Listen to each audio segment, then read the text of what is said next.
నవగ్రహాలకు ఇష్టం లేని ఈ పనులు పొరపాటున కూడా చేయొద్దు. చేశారో అంతే సంగతులు.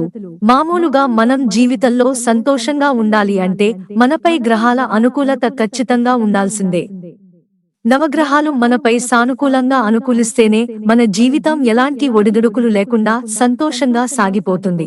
ఒకవేళ నవగ్రహాలు అనుకూలించకపోయినప్పటికీ నవగ్రహాలకు కోపం తెప్పించే పనులు, ఇష్టం లేని పనులు అస్సలు చేయకూడదు. అలా చేశారంటే జీవితంలో ప్రతికూల ప్రభావం ఖచ్చితంగా కనిపిస్తుంది. మరి నవగ్రహాలకు ఇష్టం లేని ఆ పనులు ఏవి?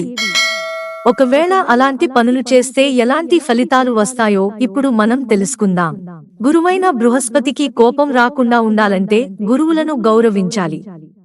ఎవరైనా గురువుని కించపరిస్తే బృహస్పతికి కోపం వస్తుంది. ఇక బుధుడికి ఎవరైనా వ్యాపారాన్ని అశ్రద్ధ చేసినా, తనకే ఎక్కువ జ్ఞానం ఉందని విర్రవీగినా కోపం వస్తుందట. అంతేకాదు చెవిలో వేలు పెట్టుకుంటే బుధుడికి విపరీతమైన కోపం వస్తుందట. కాబట్టి బుధవారం రోజున పొరపాటున కూడా ఆ పని అస్సలు చేయకూడదు. ఇక చంద్రుడు మన జీవితంలో మంచి ఫలితాలను ఇవ్వాలంటే ఆయనకు కోపం రాకుండా చూసుకోవాలి. అద్దంలో దిగంబరంగా చూసుకోవడం, వెక్కిరించడం వంటివి చేస్తే చంద్రుడికి విపరీతమైన కోపం వస్తుంది. శని దేవుడికి మరుగుదొడ్లు శుభ్రంగా లేకపోయినా, పెద్దవారిని కించపరిచినా, తల్లి తండ్రిని చులకనగా చూసినా కోపం వస్తుందని చెబుతారు. శని దేవుడు ఎవరికైనా సేవ చేసేవారికి అనుకూల ఫలితాలను ఇస్తారని చెబుతారు.